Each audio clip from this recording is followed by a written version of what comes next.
మీ business ను develop చేసుకోవాలి అనుకుంటున్నారా? మీ పరపతిని పెంచుకోవాలి అనుకుంటున్నారా? అయితే ఓకే టీవీ ద్వారా L band, aston band ad, scrolling ad, ad with voice overs, logo bug, video ads ద్వారా మీ యాడ్స్ ను పబ్లిష్ చేసుకోండి. సంప్రదించవలసిన ఫోన్ నెంబర్ 8520917933. కళాశాల భూముల్లో మీరు ఒక కమిటీ మెంబర్గా ఉన్నప్పుడు ఆ భూములను ప్రైవేటైజేషన్ చేసిండ్రు. అరోరా కాలేజ్కి లీజుకి ఇచ్చి మళ్ళీ బ్యాంకులో లోన్ వాళ్ళు తీసుకోవడానికి గల ప్రధాన సూత్రధారి మీరే. మిమ్మల్ని కలవడానికి కూడా చాలాసార్లు వస్తే కూడా మీరు తప్పించుకొని తిరుగుతున్నారు వాళ్ళని. అయితే మీరు నిజాయితీగానే గెలిచారంటారు, నిజాయితీగానే ఉన్నారంటారు గతంలో కూడా 100%. 100%. అయితే ఇప్పుడు ఈ కళాశాల భూములు పరిస్థితి ఏంటి? కళాశాల భూముల్లో మీరు ఒక కమిటీ మెంబర్గా ఉన్నప్పుడు ఆ భూములను ప్రైవేటైజేషన్ చేసిండ్రు. అరోరా కాలేజ్కి మీరు దారదత్తం లీజుకి ఇచ్చి మళ్ళీ బ్యాంకులో లోన్ వాళ్ళు తీసుకోవడానికి గల ప్రధాన సూత్రధారి మీరే అని చాలా మంది చెప్తున్నారు. దానికి సంబంధించినటువంటి ప్రూఫ్స్ కూడా చూపిస్తా ఉన్నారు. సో దానికి మీరు ఏం సమాధానం చెప్తారు? ఎందుకంటే ఇప్పుడు ప్రధాన ఎలిగేషన్ కూడా దాని మీద. అలిగేషన్ వేరు, ప్రూఫ్ వేరు. మీరు అడిగింది అలిగేషన్ కు నేను ఒక సమాధానం చెప్తా. మీరే మీ టీవీ ద్వారా మీరే రండి, కాలేజ్ భూములు మీరే డేట్ ఇవ్వండి, నేను వచ్చాడ కూర్చుంటా, 1000 మంది రాని, ఎవరు ఏది అడిగినా సింగిల్ పర్సన్ గా నేను సమాధానాన్ని చెప్తా, విత్ ఎవిడెన్స్ చూపెడతా. నేను అది ఏది 100% తీసుకొస్తాను. నేను మీ ఇంటికి ఏం అవసరం లేదు, మా కాలేజీకే పోదాము, కాలేజీలోనే కూర్చుందాం. మా ఇంటికి ఎందుకు? మా ఇంటి కాడ పార్టీ పరంగా రారు, లేకుంటే వ్యక్తి పరంగా రారు, స్థాన బలంగా రారు, లేకుంటే ఆయన దగ్గర మనుషులు ఉంటారని రారు. నేనే ఒక్కరిని కండవ లేకుండా, ఎమ్మెల్యే హోదాను మర్చేసి, ఎంబడ గన్మెన్లు లేకుండా, నేను ఒక Venkataramana Reddy college founder KP Raja Reddy గారి అబ్బాయి లాగా, కాలేజీలో ఒక మేనేజ్మెంట్ మెంబర్ లాగా నేను వస్తా. 264 ఎకరాల లెక్క చూపిస్తా. ఒక్క గజం గిన్న ఏమన్నా తప్పు జరిగితే అక్కడున్న ఎవరైనా సరే పాత చెప్పు తీసి కొట్టచ్చు నా చెంప మీద. వాళ్ళకు మిమ్మల్ని కలవడానికి కూడా చాలా సార్లు వస్తే కూడా మీరు తప్పించుకొని తిరుగుతున్నారు వాళ్ళని. వాళ్ళు అన్న వ్యక్తిని రమ్మనండి, వాళ్ళ ఇంటికే పోదాం, వాళ్ళ ఇంటికే వస్తా. నేను ఎవరైతే నా ఇంటికి వస్తే దప్పించుకుంటున్నా అన్నారో వాళ్ళ ఇంటికే నేను మీ ద్వారా వస్తా అంటున్నా కదా. పోదాం పదండి, ఎప్పుడంటే అప్పుడు. మిగతా పనులన్నీ ఇంకా 6 నెలలు పోస్ట్ పోను. అది లీజుకి ఎందుకు ఇచ్చారు? ఆ కాగితం చదివినరా? వాళ్ళు మొన్న ప్రెస్ మీట్ పెట్టారు, నువ్వు కాలేజ్ భూములు అమ్మినావు. ఎమ్మెల్యే అయినాక కూడా మరి అక్కడ ఉన్న లెక్చరర్లు రిటైర్ అయ్యారు కదా. మా నాన్నగారు ఉద్యోగం ఇచ్చిన లెక్చరర్లే రిటైర్ అయ్యారు. కాలేజ్ భూములను రిజిస్ట్రేషన్ చేసిన రామచంద్రారెడ్డి గారు ఉన్నారు కదా, అడ్వకేట్ గారు, ఆయన కూడా ఉన్నారు. కాలేజ్ భూములను ప్రభుత్వానికి రిజిస్ట్రేషన్ చేసినటువంటి కలెక్టర్ సత్యనారాయణ గారు రేరాకు చైర్మన్ గా ఉండే, ఆయన ఇప్పుడు ఉన్నాడా లేదా? ఆయనను పిలువండి, ఉన్నారు కదా. ఇప్పుడున్న కాలేజ్ ప్రిన్సిపల్ ఉన్నారు కదా, ఇప్పుడున్న కాలేజ్ లెక్చరర్లు ఉన్నారు కదా, అప్పుడు ఆ కాలేజ్ కోసం ప్రయత్నం చేసిన వాళ్ళు కూడా ఉన్నారు కదా. చేసిన వాళ్ళు చనిపోయినా వీళ్ళందరూ ఉన్నారు కదా. ఏ ఒక్కరన్నా ఒక గజం జాగా దేమరాజ్ రెడ్డి గారు అమ్మేసిండ్రనో, వెంకటరమణారెడ్డి గారు దీన్ని ఖరాబ్ చేసిండ్రనో అంటే సాక్ష్యం చూపిస్తా. నేను రాజకీయ సన్యాసం తీసుకుంటే రిజిగ్నేషన్ ఇస్తా. రేపు పొద్దున వాళ్ళకు ఓటేయమని నేనే తిరుగుతా అంటున్నాను. ఇది రాజకీయ అలిగేషన్ కాదు, అంటే నేనంటే జెలస్, దాంతో మాట్లాడుతున్నాను. ఒకవేళ ఆ మూర్ఖులు అట్లా గిట్ట అనుకుంటున్నారే అనుకుందాం, నిజమే మాట్లాడితే నేను రెడీ ఉన్నా కదా. చెప్పుతో దెబ్బలు తింటా అంటున్నా, రాజకీయ సన్యాసం చేస్తా అంటున్నా, ఎవరికి అందుబాటులో లేరు వాళ్ళ ఇంటికి పోదామంటున్నా, లేదంటే కాలేజీలో కూర్చుందామంటున్నా, లేకపోతే కాలేజ్ గ్రౌండ్ లో కూర్చుందామంటున్నా. జనాన్ని పిలిపండి, మీడియాని పిలిపండి, అన్ని టీవీలను రమ్మనండి. ఒకవేళ మీరు పిలిస్తే అందరు రారంటే నేనే పిలుస్తాను. నాకు ఇప్పుడున్న క్రేజ్ని బట్టి అందరు వస్తారు. వెంకటరమణారెడ్డి అలిగేషన్ లో మాట్లాడుతున్నా అంటే మీడియా మొత్తం వస్తుంది. చలో రమ్మనండి, వాళ్ళు వచ్చి మాట్లాడతారు. సో వెంకటరమణారెడ్డి గారు ఇంత డేర్గా చెప్తున్నారు, ఒకవేళ గనక అందులో ఏమన్నా అవినీతి జరుగుంటే ఆ భూములు మేము గజం అమ్మినా సరే డెఫినెట్ గా గ్రౌండ్ కు రావడానికి నేను సిద్ధమని అంటున్నాను. ఇంచు భూమి 1 రూపాయి, ఇంచు భూమి 1 రూపాయి అవినీతి జరిగితేనే, 1 ఇంచు భూమి 1 రూపాయి అవినీతి జరిగితే నేను రాజకీయంగా బ్యాంక్ లోనికి కూడా మీకు ఎటువంటి సంబంధం లేదు, దేనికి సంబంధం లేదు, అన్ని ఆధారాలు ఉన్నాయి, నేను చూపెడతానే చెప్తున్నాను. Okay sir, thank you. అంటే యాక్చువల్గా మీకు క్వశ్చన్స్ అడగాలి అనుకున్నప్పుడు అసలు ఏముంది అనేది చూస్తే ప్రధాన సమస్య. సో చాలా రోజుల నుంచి మీతో మాట్లాడడానికి ఈ విషయం గురించి మీ ఇంటికి తిరుగుతూ ఉన్నారని చెప్పి మా దృష్టికి వచ్చింది.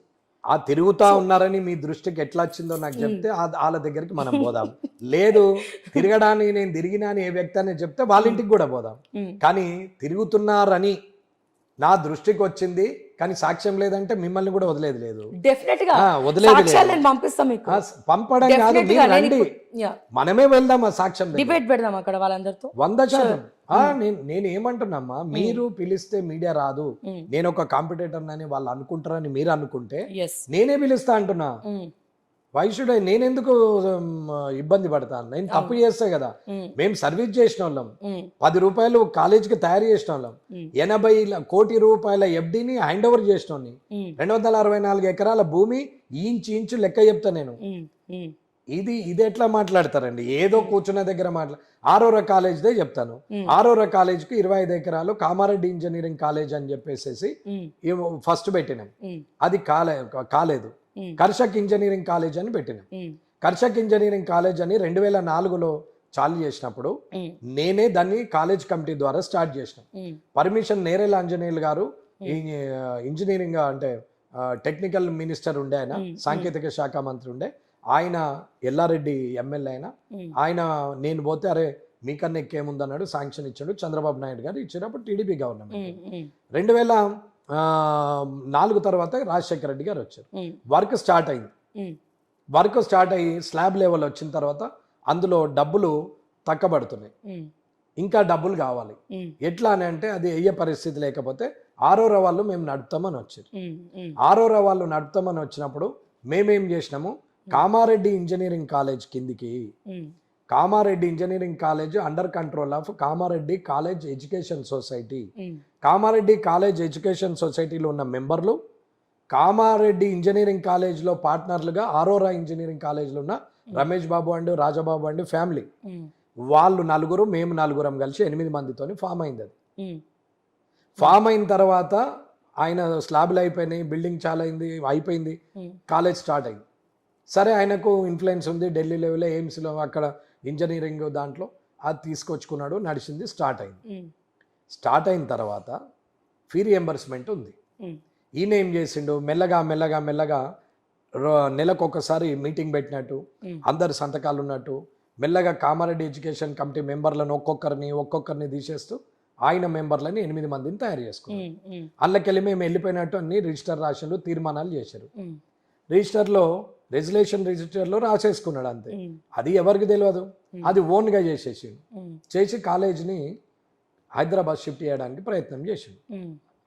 హైదరాబాద్ షిఫ్ట్ అయినప్పుడు మా నాన్నగారు కోర్టులో కేసేసి కాలేజ్కు నోటీస్ పంపి కోర్టు ద్వారా ఫీ రియంబర్స్మెంట్కు రాజశేఖర రెడ్డి గవర్నమెంట్ గారికి ఒక లెటర్ పెట్టేస్తే ఫీ రియంబర్స్మెంట్ అమౌంట్ ఆగిపోయిన తర్వాత దీస్ ఆర్ 8 మంది, ఇది తప్పు, వీళ్ళు కరెక్ట్ మెంబర్లు కాదు, వీళ్ళు ఎలిజిబుల్ లేరు, వీళ్ళు తప్పు చేశారు కాబట్టి వీళ్ళను రిజిస్ట్రేషన్ ఆఫ్ ఫండ్స్ నుంచి వీళ్ళని తీసేయాలా, వీళ్ళది నలిఫై చేయాలా, వీళ్ళది కాదు, వీళ్ళది కమిటీ వీళ్ళది కాదు, actual committee Kamareddy education society అని ఉంది. ఈ 2 పేపర్లే కదా బయట పెట్టింది వాళ్ళు. ఈ 2 పేపర్లో చదువుకున్న ఎవరికైనా ఇంగిత జ్ఞానం ఉన్న ఒక్క ఇంగ్లీష్ బుక్ వచ్చినా అది అర్థమైపోతుంది. పిహెచ్డి డాక్టర్లతో కూడా చదివియండి, ఇంతకన్నా ఎక్కువ అర్థం వెళ్తే నేను ఏదంటే అది లెక్క. ఫస్ట్ లెటర్ అది ఆరోరా ఇంజనీరింగ్ కాలేజ్కు 25 ఎకరాలు, కామారెడ్డి ఇంజనీరింగ్ కాలేజ్కు 25 ఎకరాలు చేస్తున్నట్టుంది కానీ ఆరోరాకు కాదు. నెక్స్ట్ అక్కడ ఆరోరా ఇంజనీరింగ్ కాలేజ్ అని లేదు, అది Kamareddy engineering, Karshak engineering college బదులు కామారెడ్డి ఇంజనీరింగ్ కాలేజ్ అని పెట్టాం. కామారెడ్డి ఇంజనీరింగ్ కాలేజ్కు అలాట్మెంట్ ఉంది కానీ ఆరోరాకి ఎట్లుంటుందండి? రమేష్ బాబు అని ఉంటే కథ మీకు ఆరోరాకి రాసినట్టేనా? ఇప్పుడు మీ పేరు శ్రావ్య గారు, ఓకే టీవీ, రేపు ఇంకో టీవీ పెడతారు, అయితే శ్రావ్య పేరు మారిపోద్దా? మరి ఇదేమి తెలివి? ఏదో 2 పేపర్లు తెచ్చి మాట్లాడితే చదువుకోవాలా? ఆ చదువుకున్నాడు కనీసం నా తిరిగి ఇంటర్మీడియట్ ఫెయిల్ అయినా నయముడు, ఆయనకి 10వ తరగతి కూడా పాస్ కాలేరు. వాడేమో అమ్మాయిని ట్రాప్ చేసి అమ్మాయిని నష్టపెట్టిండు. నేను వాడుకోవాలనుకుంటే అమ్మాయిని తెచ్చి ప్రెస్ మీట్ పెట్టచ్చు, కానీ వాడు ఎవడైతే కామెంట్ చేసిండో వాని పేరు మీద నేను న్యూసెన్స్ చేయొచ్చు. కానీ అమ్మాయికి ఏమేమి చెప్పినామంటే, అమ్మ వాడెట్లాగో వరెస్ట్ ఫెలో, నీ లైఫ్ ఖరాబ్ అవుతుంది, 4 రోజులైతే అన్ని మర్చిపోయి చక్కగా మ్యారేజ్ చేసుకొని హ్యాపీగా ఉండమ్మా, పేరు బయటకు వస్తుంది, వద్దు అని సజెషన్ చేస్తే ఆమె ఊరుకున్నది. మరి నేనే రియల్ పొలిటీషియన్ అయితే ప్రెస్ మీట్ మీ ముందరనే చెప్పవచ్చు కదా, 100%. దాని మీద ఫోక్స్ చట్టం కేసు అవుతుంది కదా, జైలుకి పోతాడు కదా. ఆడికి మీ టీవీ ద్వారానైనా మనకి అర్థమయ్యేటట్టు చెప్పండి, కామన్ సెన్స్ ఉండాలి కదా. కానీ అట్లా నేను ఆలోచించలేదే, ఎందుకంటే నీ మీద పగ, ఇంకొక అమ్మాయి జీవితం బలవుతుంది. ఎస్ నిన్ను పగబడితే నాకు వచ్చేది ఏమి లేదు. నువ్వు నాకు చిన్న చీమ తిరిగా, నీతో అసలు పనికి కూడా రాదు. మీ బిజినెస్ ను డెవలప్ చేసుకోవాలి అనుకుంటున్నారా? మీ పరపతిని పెంచుకోవాలి అనుకుంటున్నారా? అయితే ఓకే టీవీ ద్వారా L band, aston band ad, scrolling ad, ad with voice overs, logo bug, video ads ద్వారా మీ యాడ్స్ ను పబ్లిష్ చేసుకోండి. సంప్రదించవలసిన ఫోన్ నెంబర్ 8520917933.